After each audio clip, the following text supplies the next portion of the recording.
d'une famille chrétienne. Alors nous avions commencé à poser la base depuis le vendredi où nous avions parlé de la parole de Dieu comme la base, le rocher ou les rocs d'une famille. Amen. Quand une famille apprend à demeurer dans la parole du Seigneur, cette famille sera toujours triomphante, cette famille va toujours aller de l'avant avec Dieu. Mais une fois que la parole de Dieu est dissociée de la famille ne peut pas résister aux tempêtes. Et cette famille est appelée à s'écrouler et à échouer. La recette, nous l'avons dit, ce n'est pas fonction de notre travail, ni des comptes bancaires que nous avions. Mais la réussite est fonction de la parole de Dieu. Une famille qui apprend à passer son temps dans la méditation de la parole. Une famille qui s'assied dans la parole de Dieu. Un papa qui demeure dans la parole de Dieu, il est très difficile qu'il puisse mentir à sa femme. Parce que la nature de Dieu, on lui l'interdira de mentir. Une femme qui est bien assise dans la parole de Dieu, il est très difficile qu'elle puisse manquer de respect à son mari. Pourquoi? Parce que la parole de Dieu va briser l'ego en nous et la parole de Dieu fera germer la nature de Dieu qui est la nature de la soumission. Alléluia. Il y a des choses qu'on ne peut pas forcer avec la nature humaine. Ça n'arrivera jamais. Mais c'est la parole de Dieu à la capacité de transformer une personne. C'est la parole de Dieu à la capacité d'enlever l'ego en nous et de placer la nature de Dieu. Une femme qui ne parvient pas à se soumettre, c'est parce qu'il n'est pas encore soumis au Seigneur. Il est très difficile qu'elle soit soumise à son mari. Et une bonne manière de travailler, c'est d'ouvrir son cœur à la parole de Dieu. Laisser la parole entrer, pratiquer la parole de Dieu. Et de cette manière-là, nous allons voir la vie sera. Jésus dit, je suis le chemin, la vie et la vérité. Alléluia. C'est Jésus qui est la vie. Donc, toute personne qui contacte la parole de Dieu reçoit la vie de Jésus. Et il devient une personne merveilleuse. Il est possible de vivre dans un foyer, dans un couple, sans stress, sans problème, mais aller toujours de l'avant et réussissant toujours dans son couple. Et hier, nous avions vu comment maintenir, comment bâtir une famille chrétienne réussie. Alléluia. Nous avions commencé en disant que Dieu fait toutes choses pour un but. Alléluia. Dieu ne fait rien par hasard. Tout ce que Dieu fait a un but. Et dans une famille, les parents sont appelés à avoir une vision de la famille. C'est-à-dire une vision sur les enfants. Allez auprès de Dieu, demandez à Dieu sa volonté sur ses enfants. Cela permettra à ce que vous puissiez encadrer les enfants selon non ce que vous concevez dans votre tête, mais ce que Dieu a pour eux.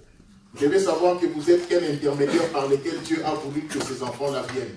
Mais vous n'êtes pas les propriétaires de ces enfants. Ne donnez pas les choses aux enfants selon vous, mais vous devez donner, éduquer les enfants selon Dieu. Vous devez aller auprès du Seigneur, priant Dieu pour vous révéler ce que vos enfants doivent devenir. Vous risquez d'envoyer un enfant aller jouer au foot alors qu'il n'est pas appelé au foot. Alléluia. Mais quand on part auprès du Seigneur, on découvre la volonté de Dieu, cela devient facile pour orienter l'enfant. Vous saurez comment, avec quel ami notre enfant doit marcher, et quel genre d'amis il ne doit pas avoir, quels sont les dessins animés à regarder et ceux qu'il ne faut pas regarder, quel est le comportement à avoir et à ne pas avoir. Pourquoi? Parce que vous avez une vision claire. La vision vous permet d'avoir la discipline et la vision vous permet de marcher avec Dieu. Deuxièmement, nous avons dit nous devons savoir gérer notre bouche. La bouche peut construire, tout comme la bouche peut détruire. Alléluia. Il y a des parents qui insultent leurs enfants. Nous ne sommes pas appelés à insulter nos enfants. Nous sommes appelés à bénir nos enfants. Quand un enfant s'est méconduit, il y a une bonne manière de faire revenir l'enfant dans le droit chemin, en disant à l'enfant, tu es meilleur pour faire ce que tu es en train de faire. Alléluia. Toute parole que vous prononcez sur votre épouse, toute parole que vous prononcez sur votre époux, toute parole que vous prononcez sur vos enfants, c'est ce que Dieu va accomplir. Il dit, je ferai tel que vous avez parlé à mes oreilles. Quand tu insultes ta femme idiote, c'est normal qu'elle se conduise comme une idiote. Quand tu dis à ton mari un moins que rien, c'est normal qu'il ne te donne plus de considération. Il y a des femmes qui n'apprécient même pas leur mari. Alléluia. Mon mari, tu sais que tu es formidable, tu es le meilleur homme de ce monde. Si je le dis comme ça, pas Mbamoutou. Mais comment? Tu n'as pas intérêt qu'à vivre Mamoutou. Tu as intérêt à protéger ton terrain. Ça fait partie de la sagesse de savoir se faire mutuellement des compliments. Alléluia. Les femmes attendent que les hommes parlent et les hommes aussi attendent que les femmes apprécient. Quand tu n'apprécies pas ta femme, sache qu'au travail on l'apprécie. Elle sera plus, elle voudra plus être là où on l'apprécie que chez toi.